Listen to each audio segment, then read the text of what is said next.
வணக்கங்க. சுற்றுச்சூழல் அப்படிங்கிறது இன்னைக்கு மிகவும் முக்கியமான தலைப்புங்க. உலகம் பூரா இன்னைக்கு சுற்றுச்சூழல் பற்றி நம்ம பேசுகிறோம். எங்கே பார்த்தாலும் மழை, வெள்ளம், அளவுக்கு அதிகமான தண்ணி வருது, அளவுக்கு அதிகமான வெள்ளம் வருது. இதனால் உலகமே அதிக வெப்பநிலை ஆனதுனால தான் இது நடக்குதுங்க. இதுக்கு காரணம் வாகனங்கள்லேருந்து வரக்கூடிய புகைகளும், அதே மாதிரி நாட்டில் நடக்கக்கூடிய பல இண்டஸ்ட்ரியல் ஆக்டிவிட்டீஸ்னாலையும் பொல்யூஷன்னாலையும் தான் இது மெயினாக பூமி சூடாகுது. இந்த பூமி சூடாகிறதுல பல காரணங்கள் இருக்குது.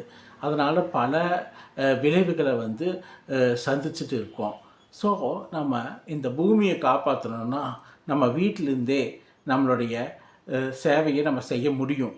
அது எப்படின்னாங்க, நம்ம பயன்படுத்துகிற பொருட்களை கூட ரீயூஸ் ரீசைக்கிள்னு சொல்லி இங்கிலீஷில் சொல்லுவாங்க.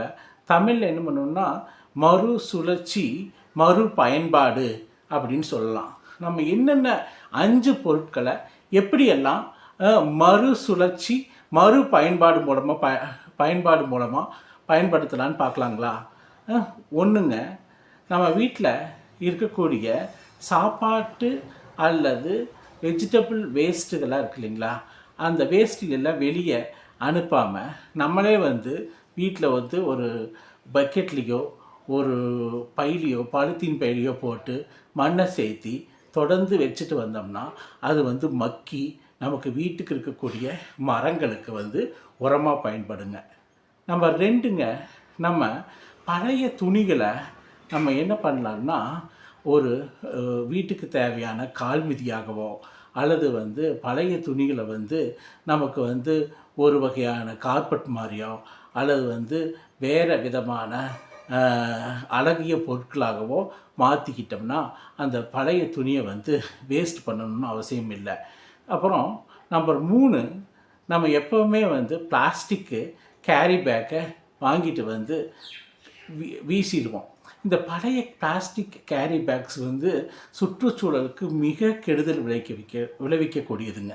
இதனால் எல்லா விதமான உயிரிகளும் பாதிக்கப்படுது, மரங்கள் கூட பாதிக்கப்படுது. அதனால் முடிஞ்ச வரைக்கும் இந்த பிளாஸ்டிக் கேரி பேக்ஸை நம்ம வீட்டிலையே ரீயூஸ் பண்ணலாங்க. ரீயூஸ்னால் நம்ம அடிக்கடி கடைகளுக்கு பொருட்கள் வாங்க போகும்போது அதையே பயன்படுத்தலாம், திரும்ப திரும்ப அதையே பயன்படுத்தலாங்க.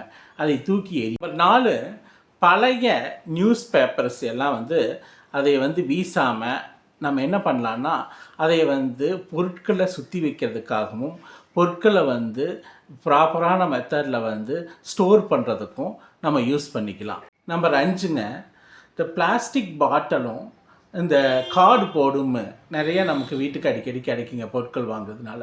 இந்த பிளாஸ்டிக் பாட்டிலையும் கார்ட்போர்டையும் தூக்கி வீசுறதுனாலையோ வெளியே கொடுக்கறதுனாலையோ அது நம்ம சுற்றுச்சூழலுக்கு தான் பிரச்சனையை உண்டாக்குதுங்க. அதனால் இந்த பிளாஸ்டிக் பாட்டில்களை நம்ம திரும்ப பயன்படுத்தலாங்க. அதை ஒரு ஃப்ளவர் வாஷாகவோ வித்தியாசமான ஒரு ஆர்டிஸ்டிக் ஒர்க்காகவோ பண்ணி நம்ம வீட்டில் பயன்படுத்தலாங்க. அதே நேரத்தில் இந்த கார்ட்போர்டில் வச்சு டிஃப்ரெண்ட் கைண்ட் ஆஃப் டிசைன்ஸு, அதுக்கப்புறம் அழகு சாதனங்கள் எல்லாம் தயாரிக்கலாங்க. ஸோ இந்த 5 முறையில் நம்ம இந்த வேஸ்ட்டான பொருட்களை வெளியே தூக்கி வீசாமல் முடிஞ்ச வரைக்கும் எத்தனையோ ஒரு ஷூ இருந்ததுன்னா அது செப்பல்ஸ் இருந்ததுன்னா அதை தைச்சு பயன்படுத்துறது அல்லது அதை ஒர்க் பண்ணி பயன்படுத்துறது. இந்த மாதிரி ஒவ்வொரு பொருளையும் நம்ம வெளியே வீசுறதுக்கு முன்னாடி பல முறை யோசிக்கணுங்க. அப்புறம்தான் தூக்கி வீசணும்.